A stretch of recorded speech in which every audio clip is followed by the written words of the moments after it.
There's a prize if you can realise at the end of this why I used that song. Okay, so first of all, apologies for this today. I'm doing this in December, and there's actually sun, which is kind of weird and bleaching me out and how you can see me on this video, which is a bit of a shame. But you know, we persevere and we get on. This is week 5, so this is pretty much halfway through the module. And this is a really important lecture again. All the lectures are, of course, important because why would I take the effort if they weren't important? No, all the lectures are important. They've all got and they've all had content, despite being thematically organised. They've all had content that you can all use with regards to your individual project and your write-ups as well for assignment 2. Now, this is also a lecture that you will be able to use material from, despite the fact that it is focused upon Facebook as a social network.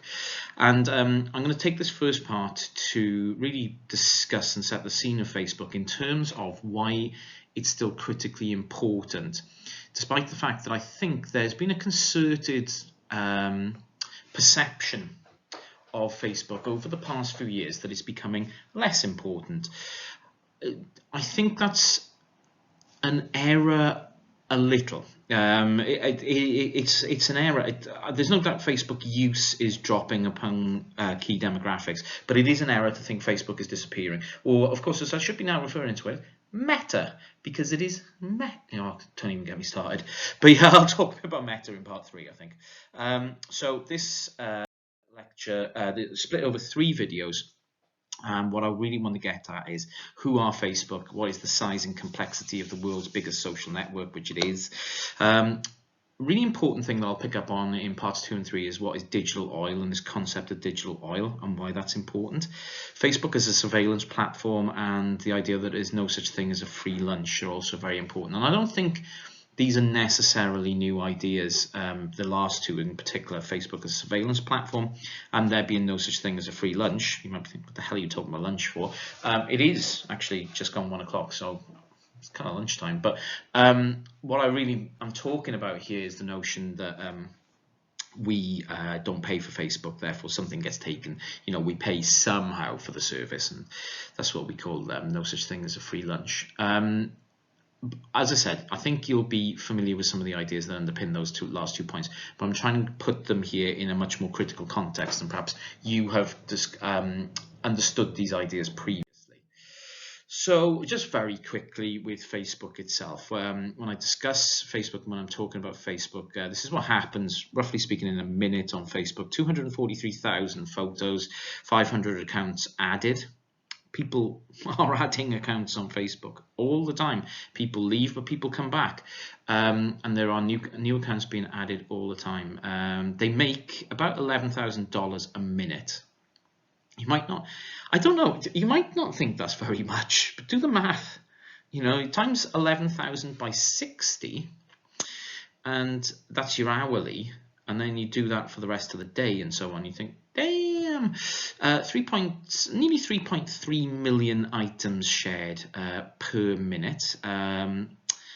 Nearly 14,000 apps installed on Facebook every minute, and you know the process of installing a Facebook app, right? 100,000 friend requests, 150,000 messages sent. Now that's actually out of date. There's a lot more than that now. This is a couple of years ago, and it's closer to nearly 1 million messages sent per minute now. 416 compromised logins. That's not great, is it? You know, that's not great when we put it in those terms. Over 3 million likes. The like and share buttons, which are on different sites across the internet, 15 million times they're seen every minute. 323 days of YouTube videos are viewed on Facebook. So that's really important when you think about how Facebook links in with other social networking architecture. People post YouTube videos on Facebook, and that's the quantity that gets viewed. 50,000 links shared per minute. So what is this? Facebook is like a giant aggregator of content. Yeah, so much content gets put on Facebook every minute, and there are people there to consume that content every minute. People are on Facebook still a lot, you know, out of all the major ones. And again, this is a couple of years out of date, but I had a look at some of the stats. Couldn't find a good infographic, but the stats haven't really changed that much. The only one that has changed is that we've seen the emergence of TikTok, which I'll talk about in a few weeks. But really, Facebook still is a dominant app in terms of the number of people who go on several times a day. That is a really important statistic.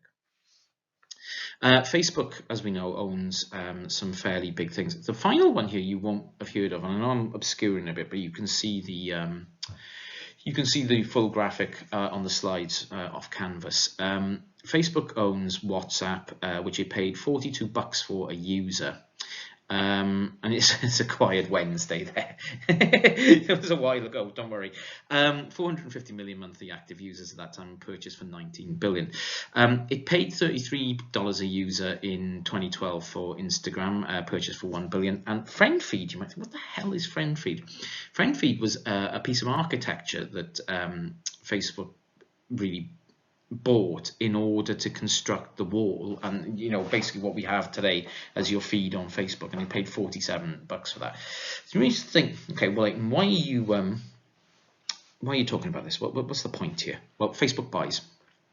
When Facebook sees things that it likes, or it thinks is a threat to its business model. So WhatsApp and Instagram, for example, it conceived of as potential threats to its business model. FriendFeed was an architectural system that it liked, and there's a number of other nascent social networking sites that Facebook took a look at and thought, that's a neat idea. Not necessarily a threat to Facebook's business model, but something that could be added to the overall architecture. So it buys them. It just buys these things up. It says, well, we're not going to compete with these guys. And indeed, in the process of buying these businesses, it proves that it's not in competition with these. There's no way that, once they go in for a takeover, Instagram or WhatsApp could say, no, I can't do that. It's Snapchat have weirdly tried to hold off a bit, but I don't think Facebook really thinks Snapchat is a real competitor anymore. So when it sees something it wants, it goes buys it. It is the world's most popular social networking site. And as we know, I've discussed previously in lecture 1, but it's a slightly different definition. Social networking sites are web-based platforms. Again, I've talked about web-based platforms that integrate different media, information and communications technologies, allow the generation of profiles, display information, etc., display a list of connections, the establishment of connections between users, and communication between users. So that's Christian Fuchs rather than Nicole Ellison and Dana Boyd, which I used in lecture 1. But Fuchs is saying much the same thing. Fuchs is one of the key critiques or critical voices about Facebook.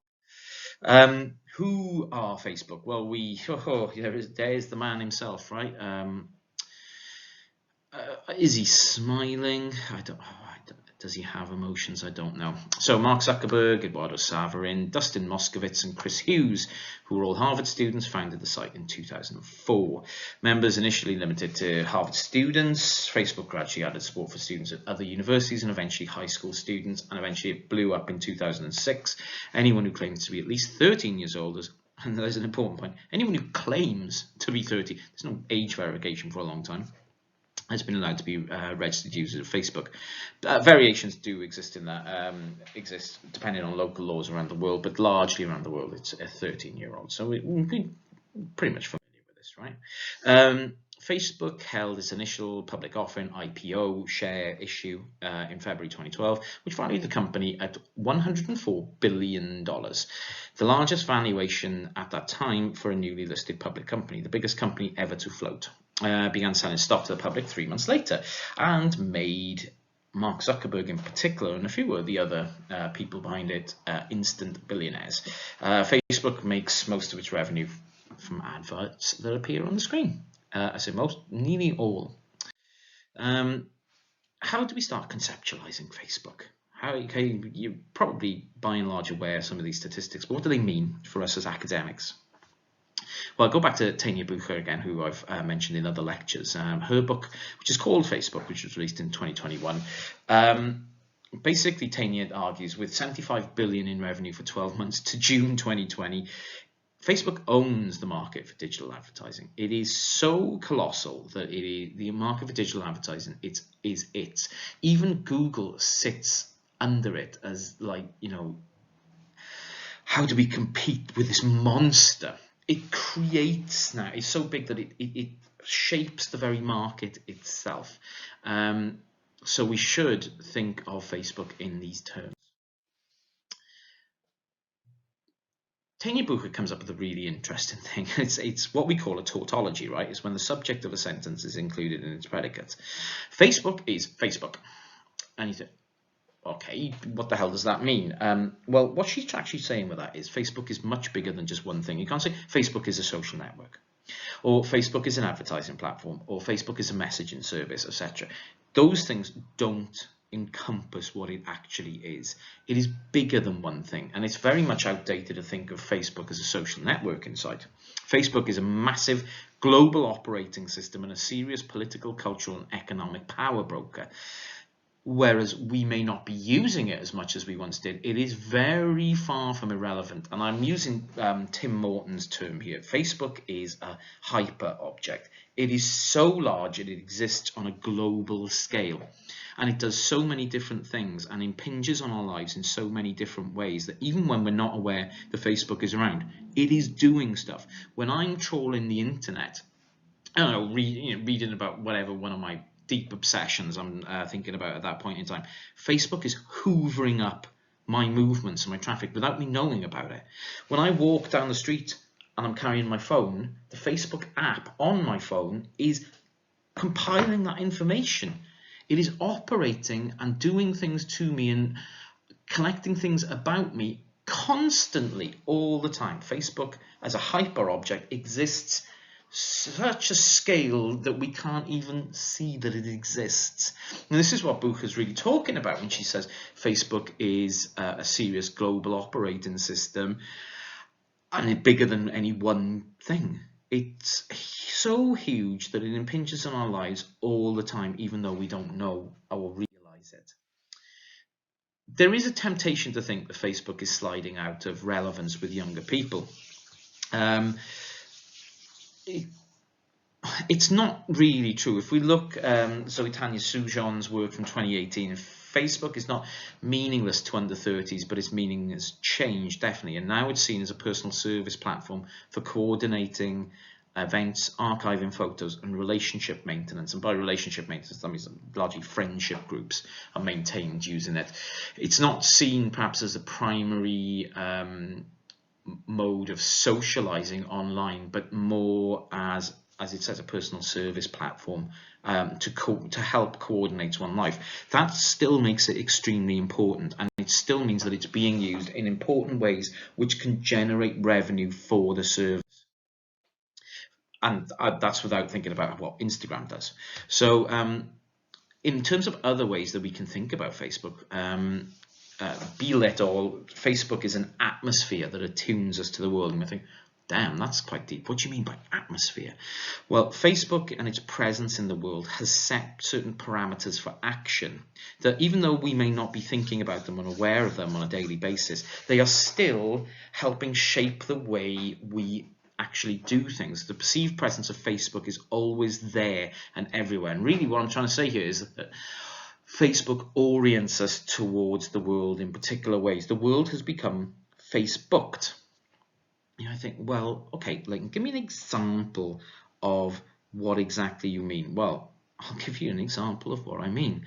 We, as Sujan et al. Said, we use Facebook to coordinate our actions in particular ways. We have become oriented towards social action as part of the platform that is Facebook.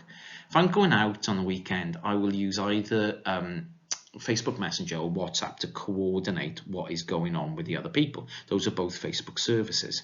This has become the implicit way of doing things. We don't do it any other way now.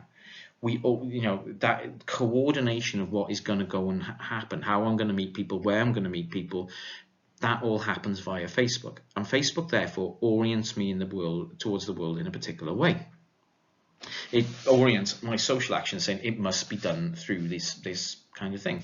In other terms as well, how I understand particular things about the world has come through Facebook. I understand the visibility, for example, of particular political problems in the world by their visibility on Facebook. Who's talking about this? If nobody's talking about this on Facebook, I implicitly know that it's not a big thing.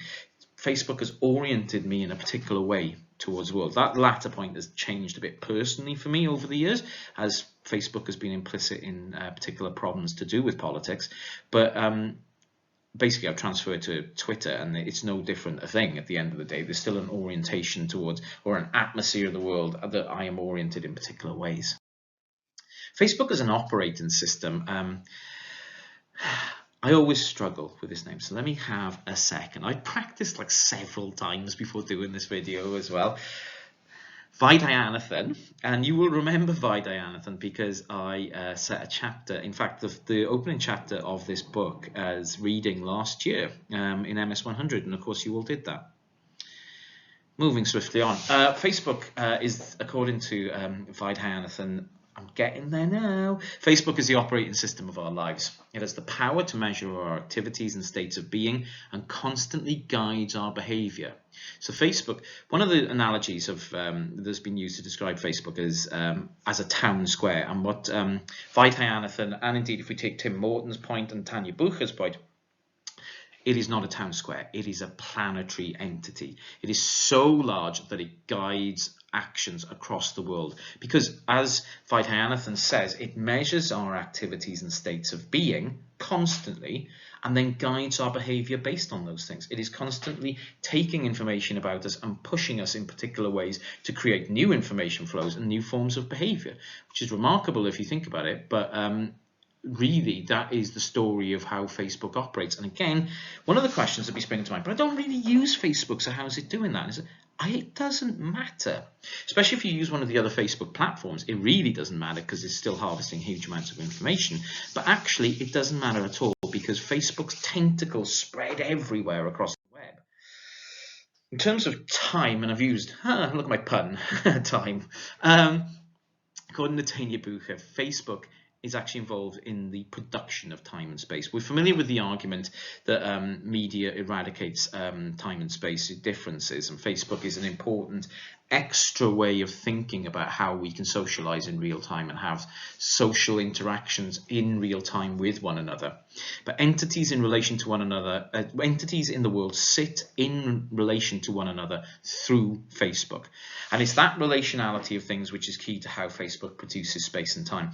The way we understand relationships with other people on that platform is because we sit as entities in relation to one another. We're either distant or close, depending on how much interaction we have, what is the nature of the interaction. And in this sense, Facebook, then it becomes clear how Facebook is this multifaceted thing. As Bucher says, Facebook is a multiple.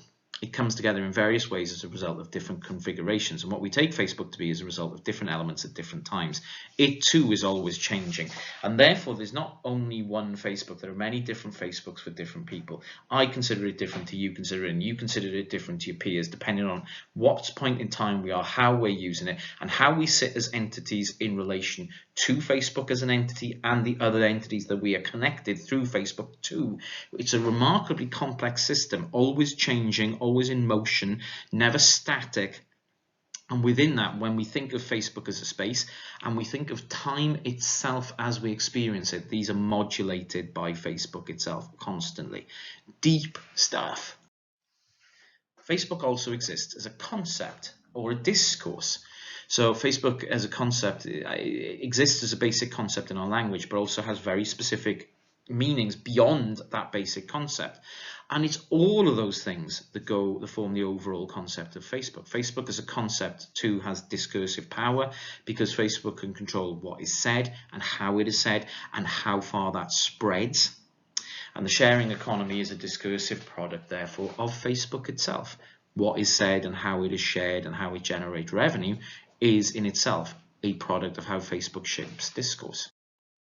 Facebook also exists as an infrastructure in that it's something that you can't do without. Even if you don't have an account, it is still something you can't do without because its power is such that it drives advertising online, and therefore without it, a lot of innovative space online and a lot of products and a lot of the ways in which we purchase and buy and live every day wouldn't exist without Facebook anymore. The very infrastructure of our lives would not cease to exist if Facebook ceased to exist in a large extent. It is ubiquitous. It is widely shared. It is built upon as an infrastructure. A lot of services rely on Facebook in order to exist itself. And all infrastructure is always embedded and is sunk into other structures, and Facebook is no different. Facebook's role in connecting people must be understood how the infrastructure steers people in particular configurations. It enables movement of capital and matter, and as the great thinker Thomas Hughes said, inventions cannot be considered outside of the context of other tech. Facebook creates other things, it invents other things, and it feeds off other things. It is critical in our overall digital infrastructure. If Facebook wasn't here, our digital lives would be completely different. They would look completely different. Would they be better? I don't know. No idea. It could be easily the potential for a worse company than Facebook out there. But what I can tell you is that the world would look very, very different without Facebook. Facebook has shaped our digital lives and digital world very, very much over the past 12 to 14 years. And because by and large, Facebook exists way beyond Facebook. This is work from Anne Helmond. The like button, which we see everywhere, right, extended Facebook to the rest of the web. And this is part of what we call a dual logic of platformization. The platform as infrastructure model extended out across everything online. Facebook stopped being a walled garden and just its own little world and expanded across the entire internet. And what happens when it does that is it used all these extensions to format data for its own ends, which is why I keep saying, even if you don't have a Facebook account, you're still out. Facebook is still tracking everything you do through these infrastructure extensions everywhere and monetizing you in particular ways. That's how they get you when you're not in it. So Facebook is not just global.